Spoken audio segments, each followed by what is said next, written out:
Welcome to episode 1 of season 1 of the Gem Club podcast. I am your host, Adam Lehman. On today's episode, I wanted to invite a special guest. This guest is special to me because I got to know her during the very early stages of her business building efforts, and she has truly built her business in her own way to work for her. I'm excited for you all to get to know Jennifer Duann Fultz. Jenn is a freelance writer and a business educator. She specializes in creating online courses for business owners. Jenn helps those owners leverage their expertise through scalable information products. Jenn was an award-winning high school science teacher, which taught her anyone can learn to teach well. And she loves breaking down complex concepts into simple lessons and exercises that promote lasting conceptual change. She is also the founder of Chief Executive Auntie, a blog and podcast where she helps Asian American and other BIPOC freelancers and creatives earn more money. She believes in leveraging our identity and struggles as an asset, not a hindrance. While searching for resources by and for BIPOC freelancers, she couldn't find any, so she made some herself. You're going to hear those themes and how she's woven them throughout her professional career to create a business that's truly hers. I'm excited to introduce you all to Jennifer Duann Fultz. Without any further ado, here we go. So Jenn. Hi. Welcome. Thank you. Happy to have you here. I want to get right into it. I'm going to ask you a question. That's kind of what we do on this thing is I'll ask you questions. If that's surprising to you, I feel like if you're smart enough to know that was coming. Zero surprises detected. This podcast is mostly just gotcha moments of trying to really embarrass you and get just clips for the media to really, string around and make the evening news. That's premium memeable content. Memeable content.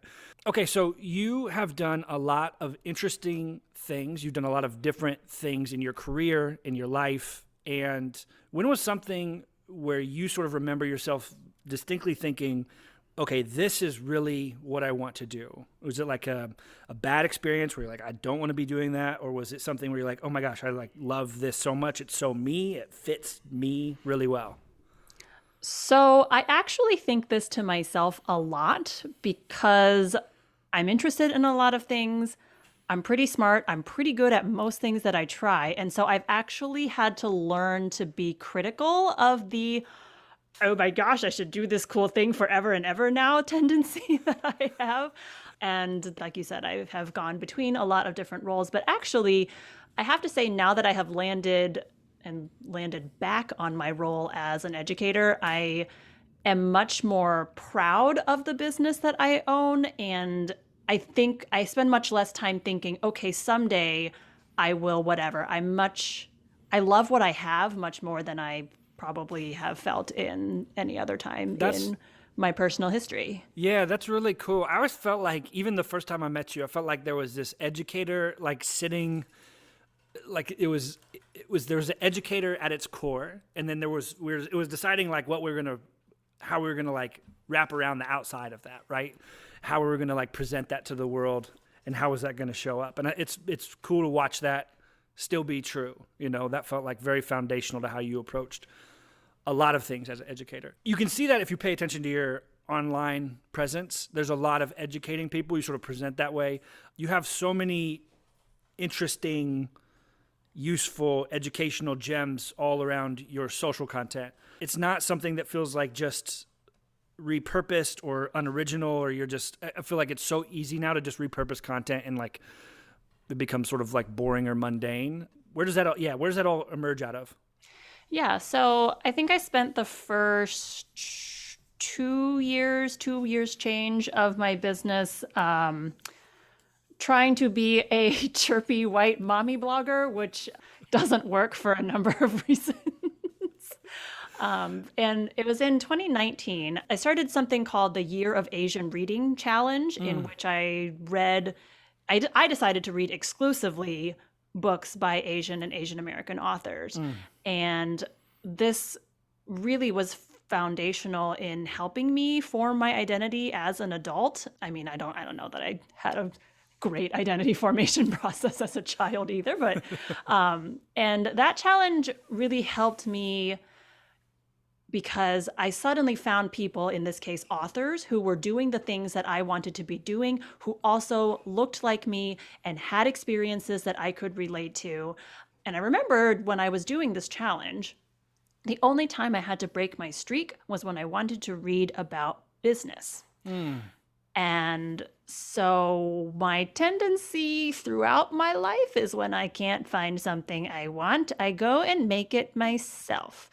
And that is pretty much how we got here. I kind of crystallized my Chief Executive Auntie persona in like Q3 of 2019, and the messaging sort of precipitated from that. And suddenly I actually knew what to put on social, which I had always really flailed with. And I think I had flailed with it because as an Enneagram 4, my personal brand is just being a special snowflake. And that's pretty hard to do in the online business space. And so I was like, well, if I can't post something special, I'm not going to post anything at all.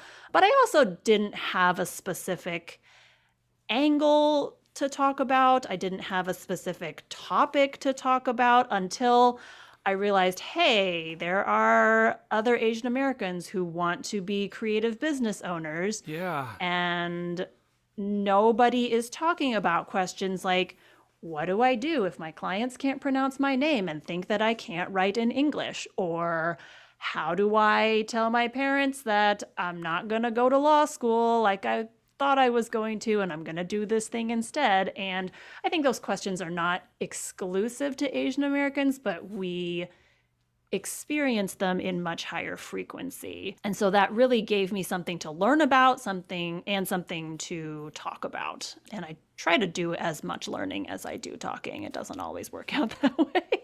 Yeah.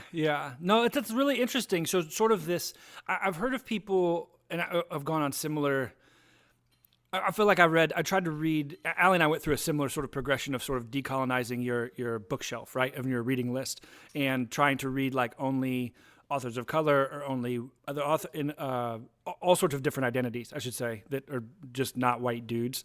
And the business category is a challenge. It is a challenge of like, I know many other people who are on this, and it's reassuring to hear you say that it was a challenge for you as you were like even embedded in this space and being like, it's just a challenge. Like, it's just not a lot of stuff here.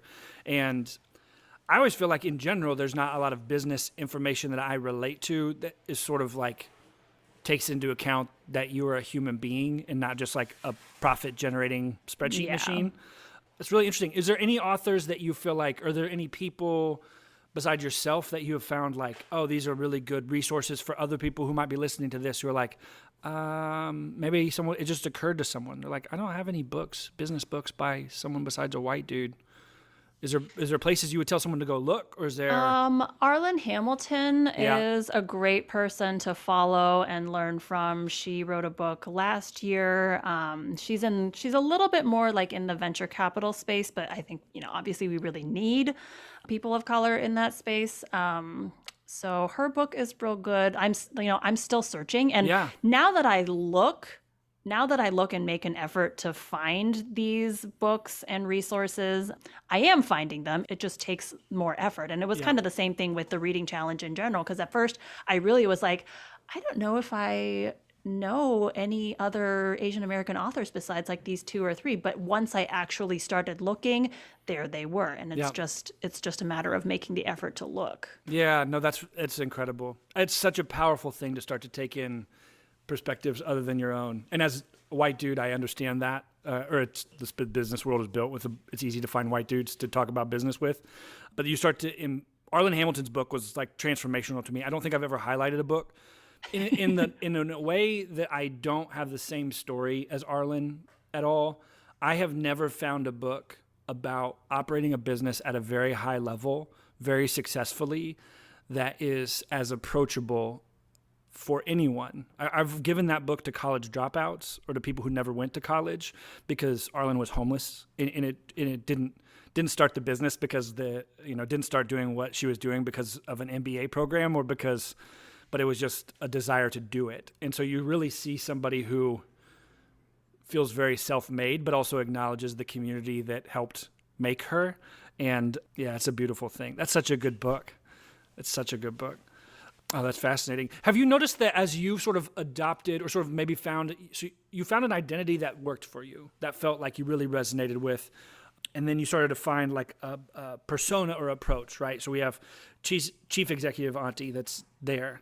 Then the content started to come after that, right? Like, so as you sort of adopted those things and built that way, have you noticed the audience shift or change as you were sort of finding your voice? Or once you found your voice, did you notice that people resonate more with you? Or talk about that a little bit. Yeah, I think definitely once I sort of settled into I'm going to build my business as an Asian American, not despite being Asian American, I was able to find and speak to people with some similar experiences, some different experiences, and I think that has really resonated. I started a series on my Instagram highlighting B2B business owners of color, and that's been a lot of fun. Just kind of being able to say, okay, you say you can't find a non-white web designer, a non-white copywriter. Here, I'm going to give you one every single week. Don't tell me you can't find somebody like this. Yeah. And yeah, again, once I just went to look for it, I found it and it was there. And and connecting with all those people has been really, really life-giving for me. Yeah. Because I was lonely. I felt very lonely for a long time in the blogger space, in the content writing space. And like earlier this year, I was on a panel about freelance writing, and it was 2 East Asian women and 2 Black women. And I was like, 2 years ago, I would never have thought that this was possible. And here we are. And so it's just a matter of taking the time to look and find people. Yeah. Yep. That's putting the intention there and doing the work that's really cool. It's been fun watching you sort of find a network that works for you and your business and supports your business and all of that. I'm kind of curious, like, as you talk about, it's obvious that you're weaving your sort of personal life, yourself, your humanness, the thing you into your work. Like, it's not like, oh, I'm going to go do work things and I'm going to do things outside of work. Is there anything that you feel like that's an outside of work thing that you enjoy doing that makes you better at work or the professional part of your life? Well, I read a lot, which probably is already clear, and that exposes me to a lot of different stories and perspectives, and that's been really helpful for just keeping an open mind and letting other people tell their stories and not try to tell it for them. In terms of self-maintenance, working out and therapy, highly recommend both of those. And then I think the thing, sometimes I enjoy this, sometimes I don't, but parenting has made me a much better business owner because it anchors me to a set of values. This is not my first business. I had the honestly mediocre photography business in the early 2010s. And at that point, I know I was way more willing to give my time and energy away. And now I'm a lot more protective of that because those do not belong just to me. And it's helped me set much better boundaries and make better decisions because, clients can always find another course creator or business educator, but I am the only one who can parent and partner the people that I care about. And so always keeping those priorities in mind helps me make decisions to create a business that works around me rather than me serving my business. I think another thing that parenting has taught me and has helped me become a better business owner is it's taught me a lot about caring for people, and particularly I think the difference between empowering and enabling somebody. Possibly because in the early days of parenting, I had to do so much for this tiny human that I created. And now as they are getting older, I am teaching them to do things for themselves. And I've taken that into my business as well. And I'm honestly much more interested in sort of working myself out of a job, right? Like teaching folks how to create their own money management system that works for them, because I don't want to be a bookkeeper, right? Or teaching people how to create their own courses. Could I do it for them? Yes, and I do, but I can only do one of those at a time. Whereas if I am teaching this to a group of 20, then that's 20 people who can scale their impact and their income. And so coming back to the teacher model, which I can never really seem to escape from, apparently, that is the way that I find to multiply my impact more so. And I think it's totally possible to scale one-to-one services, but for me, it is the, could I do every single thing for my kid? Yes. I don't want to, because I want them to become a functional adult. And can I do everything for my clients? Yes, but I want them to be functional, happy, fulfilled, sustainable owners of their own businesses. So I think that approach that's really been a big shift for me, probably in the last year or so. Yeah, I think it was empowering versus enabling is such a powerful sort of framework to think about when you said that, it caused me to pause and sort of think about my own work or my own, what we're doing. And sometimes it's often, clients or people you work with ask to be enabled. I'm sure your kid sort of tries to get you to enable them, mostly. It seems a lot easier to be enabled than to have to be empowered. And in many cases, it's easier to enable than to empower, because I just want it done. I just want the thing picked up off the floor, so I'm going to do it myself. But in the long run, it's like, no, I'm going to teach you to tie your shoes and dress yourself, and for the love of God, get your own snacks out of the cabinet. Yeah. Makes a lot of sense. I never thought of it in terms of work. It makes me think of even the type of people it makes it possible to work with, right? Yes. So if you're charging appropriately for your time, which is sort of your thing to talk about, right? You're a bit of an expert on charging appropriately.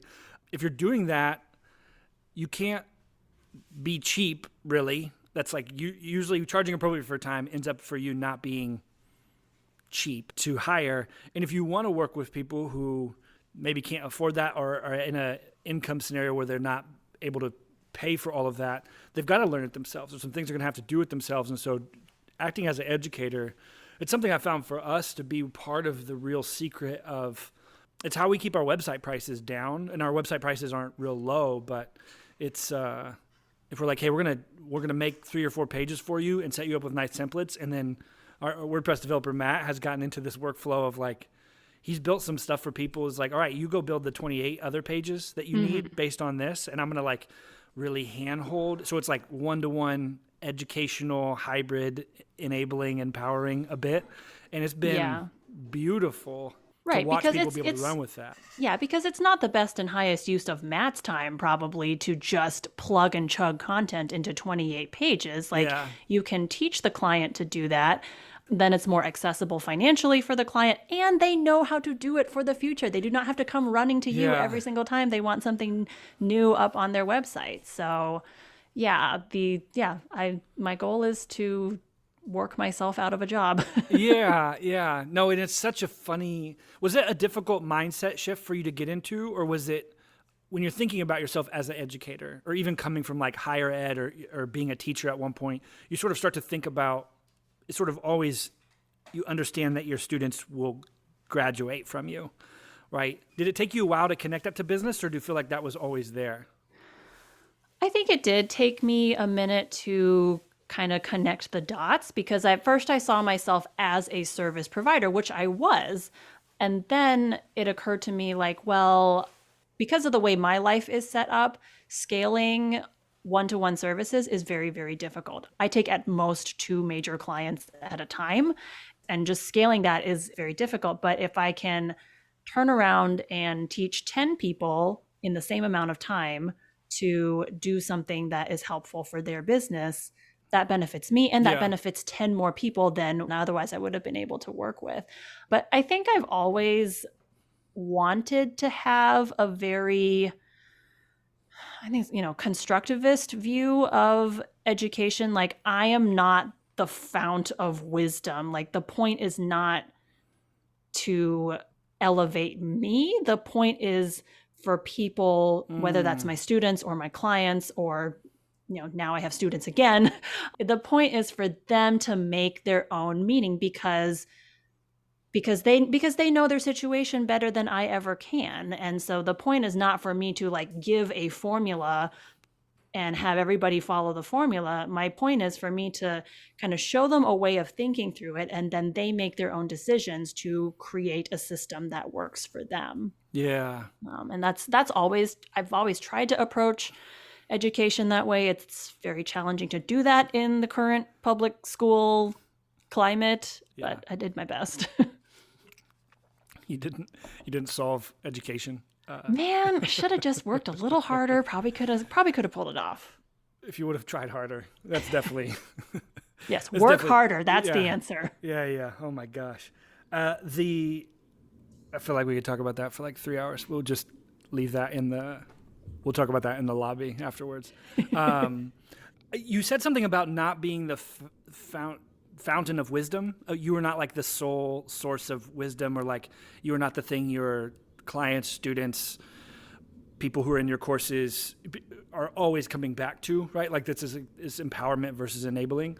I feel like there's so much pressure as a coach, thought leader, person trying to give advice to be that. It feels like the world tries to make you want to be like throw yourself up on a pedestal, and one of the things that I've appreciated about you is that you sort of both are smart and like show up and use your voice to educate other people, but then also have that attitude of we're going to include other people. I'm going to point you to other people who maybe do things that are very similar to me. Like, is this very abundant mindset and not scarce of other people. Do you feel that pressure? Do you feel this pressure of trying to be like, I have to have it all together, especially being like you put your monthly income reports on the internet, right? Like you put, you're telling people how to price themselves, how to think about their pricing, and then you're sort of showing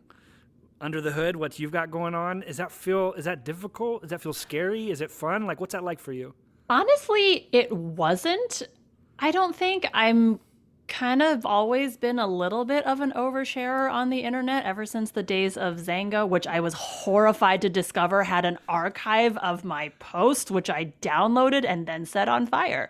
But is that possible still? I don't know. You'll have to go. Okay.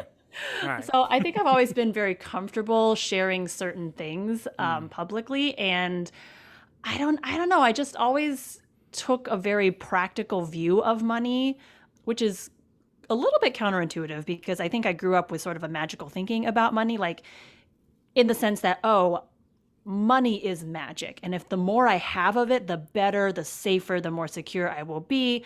But I don't know. I kind of just thought of it as numbers, and I'm not emotionally attached to numbers.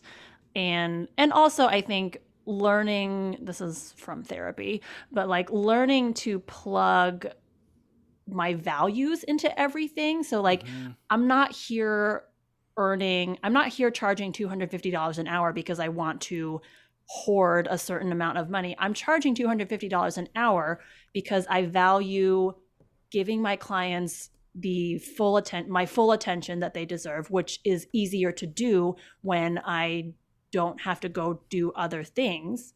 And I charge enough money so that I do not have to go and do other things. I can just pay attention to that client.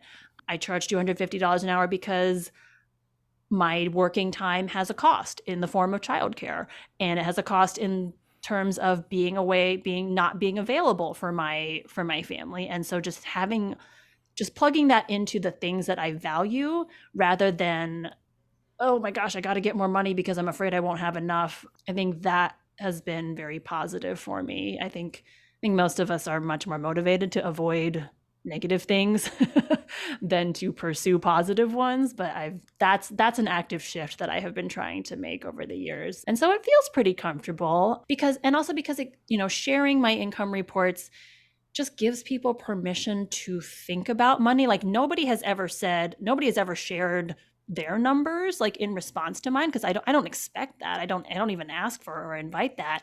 But I get comments like, oh, hey, here I was thinking $45 an hour was a lot of money, and I now that I think about it after what you said, maybe it's not. And I'm like, yeah, this is just to inspire conversation and thinking and just not being afraid to go to that place.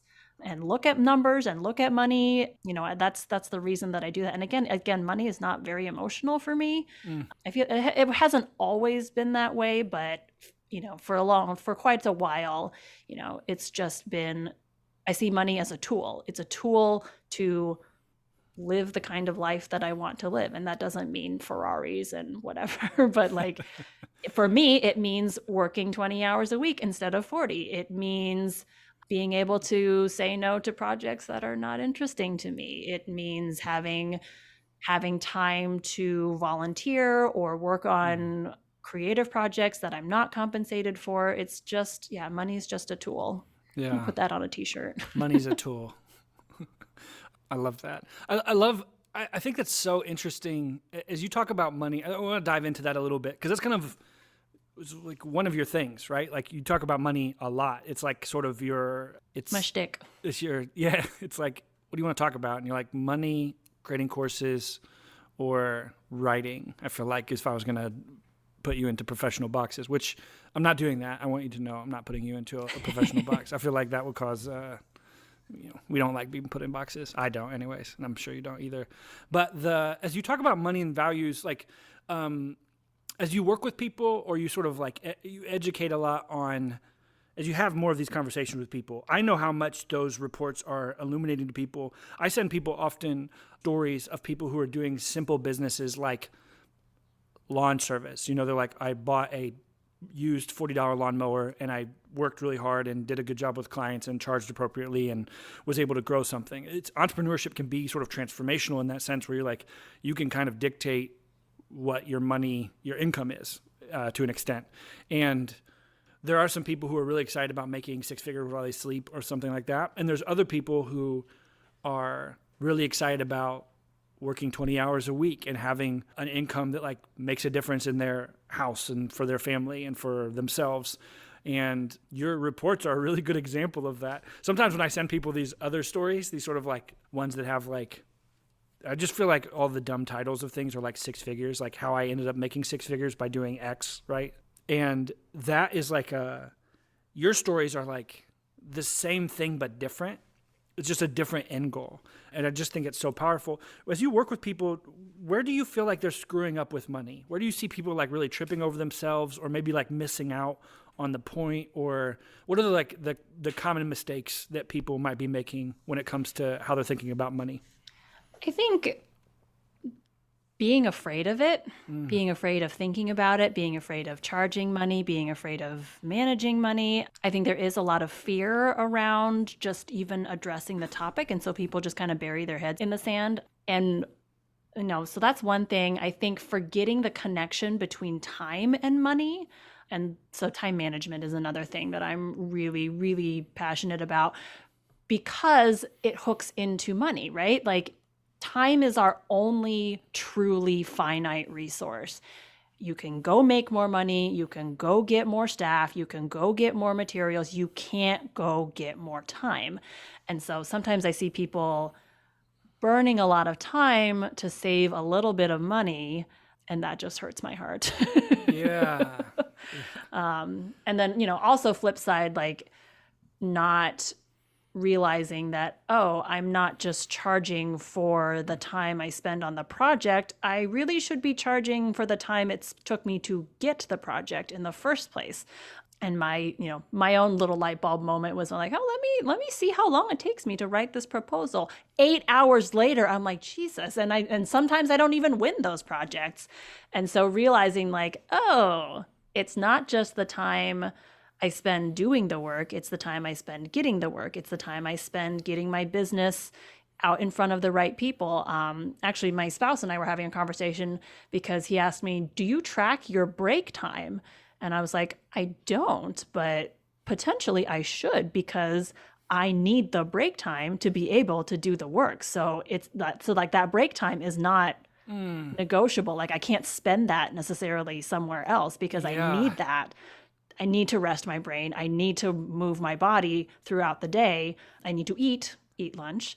I have to do those things to be able to work. So I cannot count that time. I can't count that as free time necessarily because if I spent that time on something else, even if I spent it on client work, I might not necessarily be able to do as good of a job.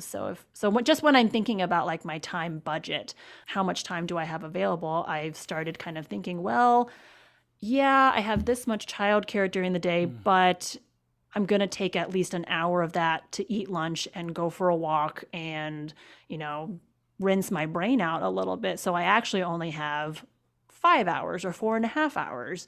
Mm-hmm.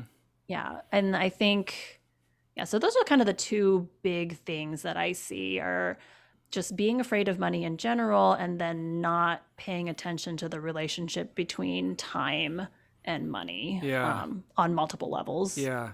For anyone listening to this, it's I don't know your story with money. Mine was the first job I was at. They were like, "Oh, we're going to talk about budget," and I was like, "Okay." I've never done this before. I don't know I don't know what conversation we're going to have. But then they're like, "You're spending more in like these categories and not these other ones," and I felt myself like I got shaky. I had like so much feelings. I had so much feelings.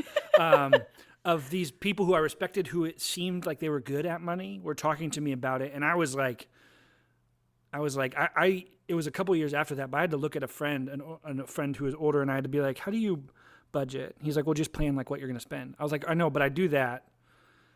It's on a spreadsheet, and then I just like live my life, and then whatever. He's like, oh, I was like, so like, just show me like you budget, but like, what do you actually do? And now, like, that's fast forward 10 years. And now people are like, you're so comfortable talking about money. And I was like, I'm comfortable talking about money now because I've had a lot of feelings at one point. Like I was like, incapable of it. And it's so cool to get to watch entrepreneurs who are sort of like, it's easy to feel like you're pressured into saying certain things. There's like phrases or these stories that we keep repeating about money or watching people talk about their time. And it's really cool to hear. I'm really thankful that you exist in the world to like share the information in the way that you do, because I just feel like the whole world is a bit wild in the way it talks about money, and there's not like a lot of good stuff that's like helpful to humans. And I feel like your stuff really is. I appreciate that a lot. I'm going to go like a different direction with this, but there's a lot of things that happen in the world today, right? Like, whether that's from social justice issues, equity, political things, changes in technology, like there's a lot of stuff. There's a lot of stimuli in the world. There's a lot of opportunities to like feel enraged, outraged, frustrated, whatever. How do you stay motivated? How do you stay connected? How do you interact with you've got yourself, you're working on your stuff, you've got your family, you've got your business, you got things that you're working on, but then there's a whole big world that we sort of have to interact with and deal with and have feelings about. Tell me about how you interact with all of that. I think my most driving force is creating for myself and for others what I didn't have growing up. Mm-hmm. I don't know if that's like the healthiest approach to parenting, but here we are. I don't know. I see myself I'm in a very unique position. I am the child of immigrants. I was born and raised in the United States. I have opportunities that my parents and grandparents could never have even imagined. Mm-hmm. But I have realized over the years, and particularly since becoming a parent, that in order to really, become the best version of myself and help in some small way bring about the kind of world that I want, I also have to, honestly, before I can do any of that, I have to kind of dig my foot into the ground and say, okay, the generational trauma stops with me, and mm-hmm. I am going to do the work to make sure that it stops at me. I saw a quote that's like, this ran in my family until it ran into me. And that's a posture that I've taken toward a lot of things. It's often a very tiring posture. But, my parents were not equipped to help me understand life as an Asian American because they did not grow up as Asian Americans. So, that's an identity that I've had to forge for myself and for my child. And even my child's experience will be different because they are multiracial and I'm not. But having that awareness and wanting to leverage that to create something better, maybe just in small ways, but how you do anything is how you do everything. So that's kind of a long-winded answer, but no, it's not a long-winded answer. I was like, give me chills. It was so compelling. I feel like it's such the things that you didn't have. It's not like you're saying like the things I didn't have, and it's not like I didn't have billions in my family's bank account, so I'm going to create that for myself. Like that's like you're talking about a different thing here. Yeah, And it's space. It's space and visibility and safety. It's creative role models. I functionally did not have Asian American creative role models. Yeah. And now that I find myself in this role of Asian American parent, like how do I, and auntie, how do I create something that would have been helpful for me 10, 15, 20 years earlier? So that's really cool. Kind of my driving force. And I see my business as a form of resistance because I get to choose who I work with and learn from. And honestly, between like you and my spouse are like the only cishet white men I talk to anymore. And I'm not really upset about that. and on behalf of us, you don't have to be upset about that. That's fine and good. And my hope is that my work will help someone out there never have to be dependent on the approval of powerful white men, whatever that looks like in their life. And yeah, that would be great. It's beautiful. I would like that. I would love it. I love it. I'm here for it. Oh, that's beautiful. This kind of goes into is sort of. I'm not even going to comment on all the stuff you just said. It should say as its own. I should print it out and put it on my wall. You talk about not having things, creating a world that you didn't have. What were you like as a kiddo? You talk about there's certain things. It's pretty easy to see that like you bring yourself to work, right? Like if we're trying to make you fake it, this is probably not going to work out very well. It will not. Yeah, and I resonate with that part of you. What were you like as a kiddo? How does that show up in your professional life these days? I was very nerdy, which probably, again, zero surprises detected. And I particularly love to learn. Like I enjoy, I think that's one of my strengths finders is learner and input and just like taking in reams and reams and reams of information. That has never really changed. So I think I bring a posture of curiosity and wanting to learn more and wanting to understand, sometimes just for the sake of understanding more. Not necessarily that I have to do it or follow it, but like I just kind of want to understand how stuff works.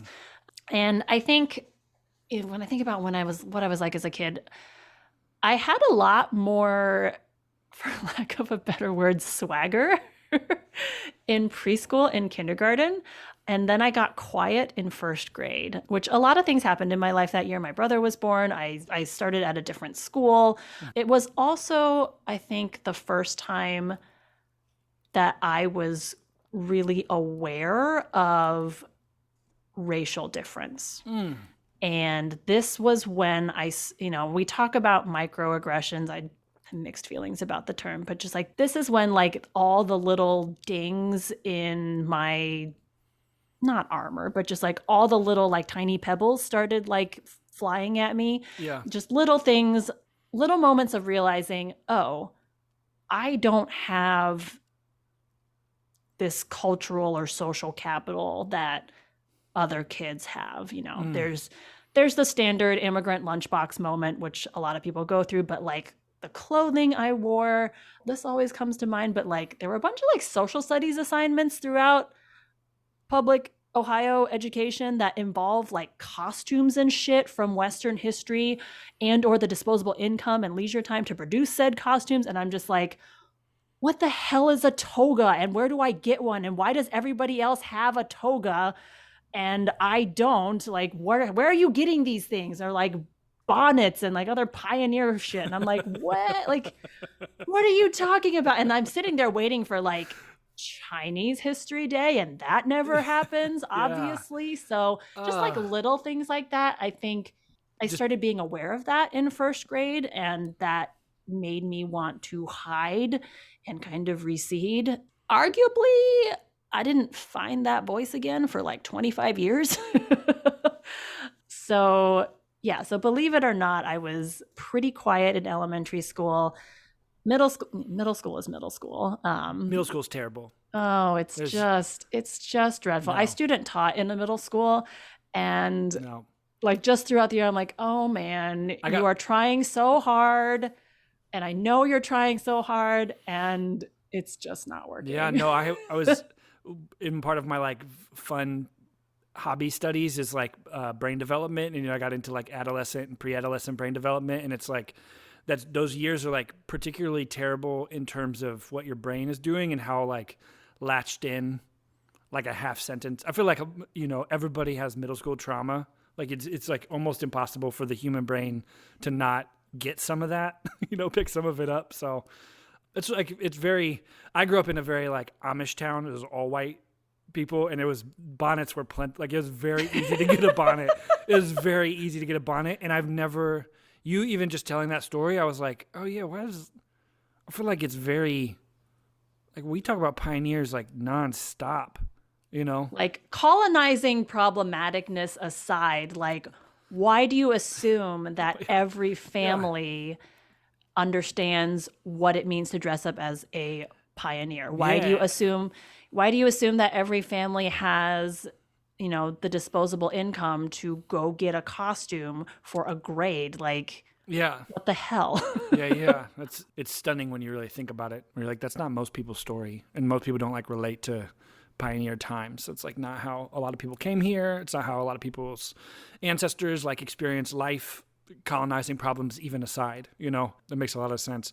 I'm curious. I got a couple other questions. We're going to go kind of rapid fire here a little bit. So I would say we're recording this in May of 2021, which means we are a year and 3 months after sort of like COVID things shut down.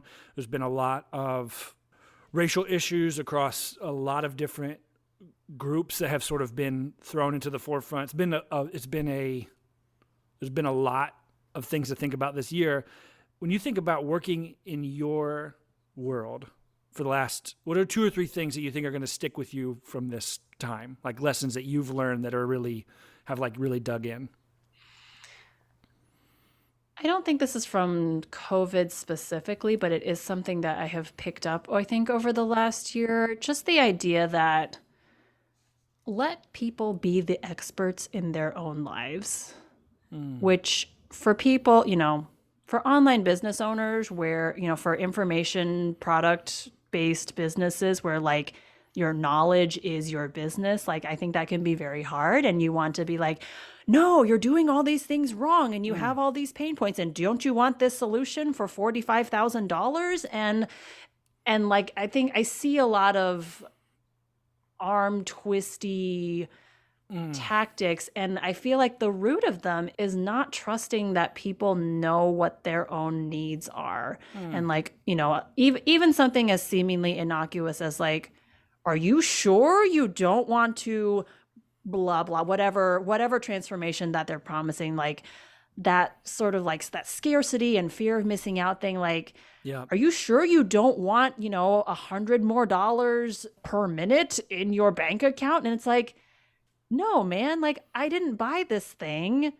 I had my reasons for it. Don't shit all over that, right? Like, just like let people, and and that's the approach I take when I'm getting my own products. Like, because I'm in a business. I'm here to sell stuff. I'm here to sell things, right? But like, I present the benefits and the features and how it works, and I give them kind of the educator thing again. Like, I just give you as much information as you need to make the decision that makes sense for you. Yeah.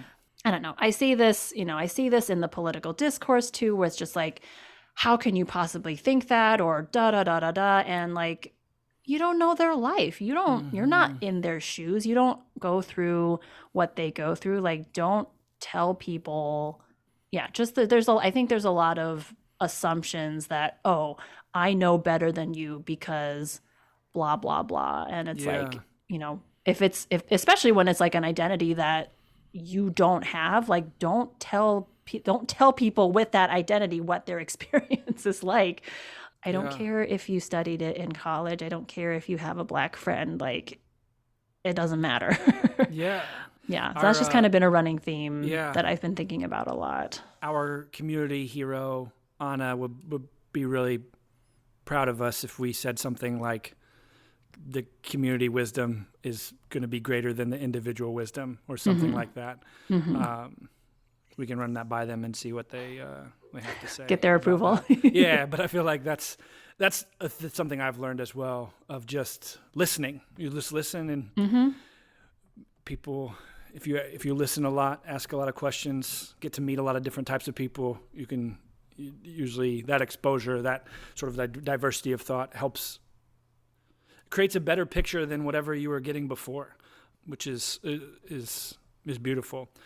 This is our final question of this episode, and it's the one that this is why people come, and they'll probably skip through to the end till we get to this one. Yeah, the timestamp for this is yeah, right. Put it in the show notes. Yeah, we tease it the whole time. We'll do like little insert my voice. I'm like, coming up soon. You'll hear the thing you actually care about. It's like we're taking a note from how the Keeping Up with the Kardashians is produced. It always sort of like alludes to the drama later.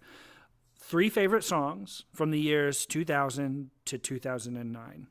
What are yours? This is a great question because my pop music tastes are firmly fossilized from like 2004 to maybe 2012. Like 2012 is a stretch, but it's very firmly stuck there. I have not progressed since then. Good. Okay, 3 favorite songs. Single Ladies by Beyonce, obviously. Perfect. 15 by Taylor Swift, even though I was like 20 when it came out, it just encapsulates that middle school and early high school energy so well, which in some ways I have not fully outgrown, but that's fine. And then the third one, I put down 3 in my notes, and I think I'm just going to have to award a 3-way tie. Yep. Low by Flo Rida, by Usher, and Get Low by Lil Jon, which is just like, it's just like high school dance medley. Yep. Yeah, it is. High school prom medley right there. Although like as an adult and I look back and I actually listen to the lyrics, I'm like, they played this? Yeah. Perennial question, where were the adults? But it's fine. Yes. When I hear Low by Flo Rida, I can't stop but think about there was like an internet video of like little kid dancing in like boots, and it's like, if you Google like little kid dancing Flo Rida, it's going to be the number 1 result. And I feel like it also encapsulated like internet video culture was very different than it is now. But it feels like now with TikTok, we're almost seeing like a reemergence of what that culture was. It was like somebody being like, I'm doing a kind of funny thing, but then I put the good music to it and it's a really funny thing. And you just need like 15 seconds of it for it to work. So, it's all good. So that's beautiful. Thanks for being on here, Jenn. If you're listening to this, check out the show notes. We'll have a link to all of Jenn's stuff. You can find out all the things that Jenn is up to in the world, and she's launching some new things. So if you're listening to this shortly after it releases, definitely go check those out. Thanks, Jenn.